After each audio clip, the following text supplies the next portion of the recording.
ഭാരതവുമായുള്ള ഉഭയകക്ഷി ബന്ധം ശക്തിപ്പെടുത്തുന്നതിനായി അമേരിക്ക നീക്കം തുടങ്ങി.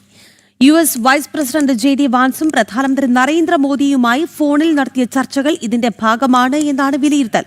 പ്രധാന മേഖലകളിൽ ഭാരതം US പങ്കാളിത്തം കൂടുതൽ ആഴത്തിലാക്കുന്നതിനുള്ള വഴികൾ JD വാൻസുമായി ചർച്ച ചെയ്തുവെന്ന് പ്രധാനമന്ത്രി എക്സിൽ കുറിച്ചു.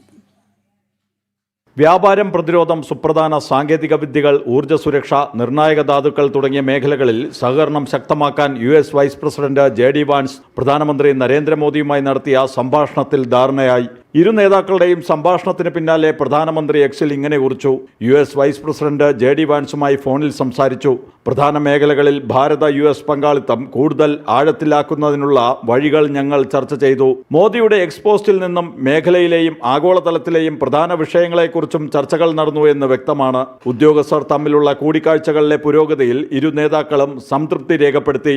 ഇരു നേതാക്കളുടെയും ടെലിഫോൺ സംഭാഷണത്തിൽ വൈസ് പ്രസിഡന്റ് വാൻസിനും ഭാര്യ ഉഷ വാൻസിനും അടുത്തിടെ മകൻ ജനിച്ചതിൽ പ്രധാനമന്ത്രി മോദി ആശംസകൾ അറിയിച്ചു. ഭാരതവും അമേരിക്കയും ഇടക്കാല വ്യാപാര കരാറിൽ ചർച്ചകൾ പുരോഗമിക്കുന്നതിനിടെയാണ് ഈ ഫോൺ സംഭാഷണം നടന്നിരിക്കുന്നത് എന്നത് ശ്രദ്ധേയമാണ്. റഷ്യയിൽ നിന്നുള്ള എണ്ണ ഇറക്കുമതിയെ ചൊല്ലി അമേരിക്ക ഭാരതവുമായി ഇടയുന്നു എന്ന റിപ്പോർട്ടുകൾക്കിടെയാണ് ഇരു നേതാക്കളുടെയും സംഭാഷണം. ജനം, ഡൽഹി.